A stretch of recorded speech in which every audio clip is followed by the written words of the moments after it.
जय श्री कृष्ण। धर्म से लगातार जुड़े रहने के लिए और हर मंगलवार, गुरुवार, शनिवार और रविवार को हमारे वीडियोस पाने के लिए चैनल को अभी सब्सक्राइब करें और बेल आइकन दबाकर ऑल वाला नोटिफिकेशन चुनें। भारत की भूमि परम भाग्यशाली रही है कि यहाँ भगवान की दिव्य आत्माओं का अवतार समय समय पर होता रहा है। ऐसे ही महाप्रभु श्री वल्लभाचार्य का जन्म भारत के धार्मिक और सांस्कृतिक इतिहास की बहुत ही महत्वपूर्ण घटना है। उनके व्यक्तित्व ने भारतीय जनमानस को बहुत गहराई तक प्रभावित किया है।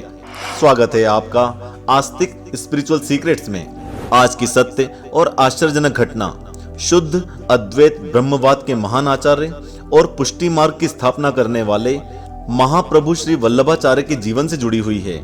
लेकिन मित्रों, इनका जन्म भी कोई कम आश्चर्यजनक नहीं रहा।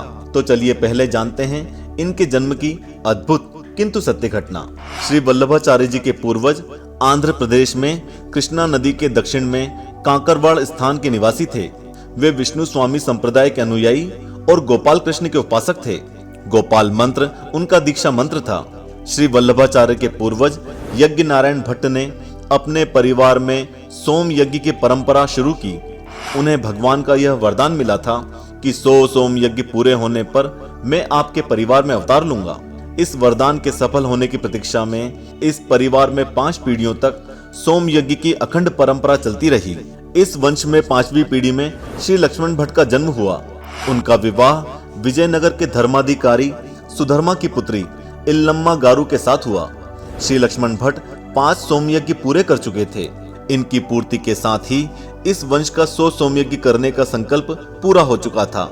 उनके मन में इस बात की बेहद खुशी थी कि अब 100 सोमयज्ञ पूरे हो जाने पर उनके परिवार में भगवान का जन्म होगा।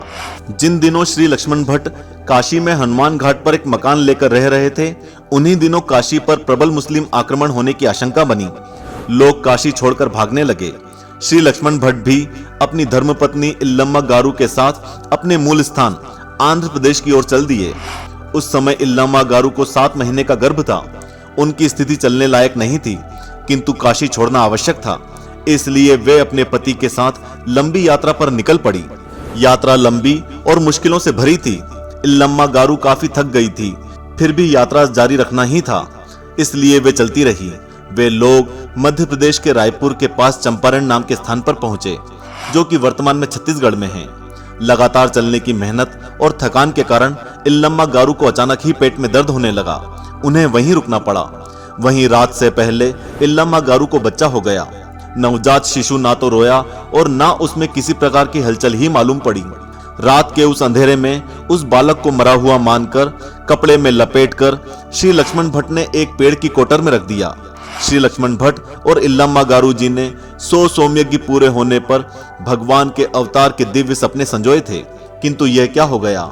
100 सोमयज्ञ का फल मरा हुआ बच्चा। वे बेहद दुखी हुए। आखिरकार वे उस जंगल से आगे बढ़े और पास के गांव में जाकर विश्राम करने लगे। मां का दिल तो मानो दुख से टूट ही गया था। उनका मन स्वीकार ही नहीं कर पा रहा था कि 100 सोम यज्ञों के फलस्वरूप प्राप्त देवीय संतान मरी हो सकती है। उनकी आंसू भरी आंखों में नींद नहीं थी, किंतु लक्ष्मण भट्ट को झपकी लग गई। तभी उन्हें सपना आया। सपने में भगवान कह रहे थे, जिस नवजात शिशु को आप मरा हुआ मानकर छोड़कर आए हैं, उसके रूप में तो मैं स्वयं ही तुम्हारे घर पधारा हूं। लक्ष्मण भट्ट चौंक कर जाग गए। उन्होंने इल्लम्मा गारू को कहा, देवी दुखी मत हो, हमारा बच्चा जीवित है। शिशु के रूप में भगवान ही पधारे हैं। चलो हम वहीं लौट चलें जहां हम बच्चे को छोड़कर आए थे। उस देवीय शिशु को लेकर आए। दोनों चल दिए। उस पेड़ के पास पहुंचे। वे यह देखकर आश्चर्यचकित हो गए कि उस पेड़ के चारों ओर अग्निकुंड के समान आग जल रही है। ममतामयी मां ने आग की परवाह नहीं की, दौड़कर अपने लाल को छाती से लगा लिया। बच्चा जिंदा और सकुशल था। उनकी आंखों से खुशी के आंसू झर रहे थे। लक्ष्मण भट्ट भी आनंद मगन थे। इस प्रकार श्री वल्लभाचार्य का अलौकिक दिव्य जन्म हुआ। बोलो बांके बिहारी लाल की जय।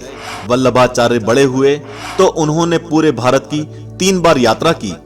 वल्लभाचार्य की इसी यात्रा में एक प्रसंग विशेष रूप से उल्लेखनीय है, जिनके कारण पूरे भारत में उनकी कीर्ति आचार्य के रूप में फैल गई।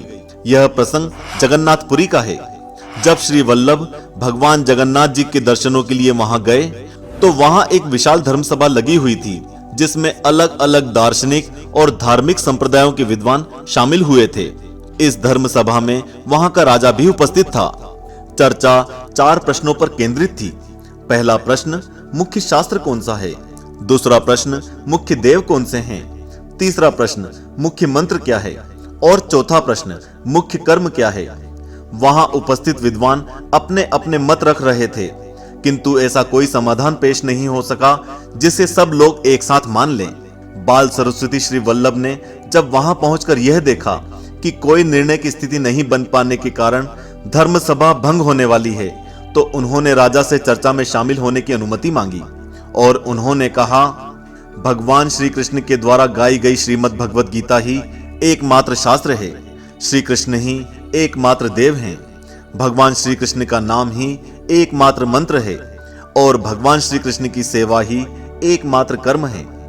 लगभग सभी विद्वान इस निष्कर्ष से सहमत थे, किंतु कुछ खुद को महापंडित मानने के अहंकार में डूबे हुए विद्वान इस निष्कर्ष के लिए सबूत चाहते थे। कहा जाता है कि सबूत पाने के लिए कागज, कलम और दवात श्री जगन्नाथ जी के निज मंदिर में रख दिए गए और द्वार बंद कर दिए गए। थोड़ी देर के बाद जब पट खोले गए तो कागज पर एक श्लोक लिखा हुआ था, जिससे वल्लभ द्वारा दिया गया निष्कर्ष साबित हो गया। वह श्लोक था, एकम शास्त्रम देवकी पुत्र गीतम, एको देवो देवकी पुत्र एव, मंत्रोप्येकस्तस्य नामानि यानि, कर्माप्येक तस्य देवस्य सेवा। श्री वल्लभाचार्य ने इस श्लोक को अपने शास्त्रार्थ प्रकरण नाम के ग्रंथ में भी लिखा है। उन्होंने यह भी लिखा है कि श्री भगवान हरि ने शंका के निवारण के लिए खुद ही यह श्लोक लिखा था। इस प्रसंग से श्री वल्लभ को दार्शनिक और धार्मिक क्षेत्र में पूरे आदर के साथ देखा जाने लगा। बोलो जगन्नाथ भगवान की जय, श्री वल्लभाचार्य की जय। मित्रों, श्री वल्लभाचार्य के जीवन से जुड़ी एक और अद्भुत सत्य घटना है, वो हम अगली कड़ी में डालेंगे, लेकिन वो आपसे मिस ना हो इसलिए चैनल को अभी सब्सक्राइब करें और बेल आइकन दबाकर ऑल वाला नोटिफिकेशन चुनें। मित्रों, इस वीडियो को अपने सगे संबंधियों के साथ शेयर करना ना भूलें।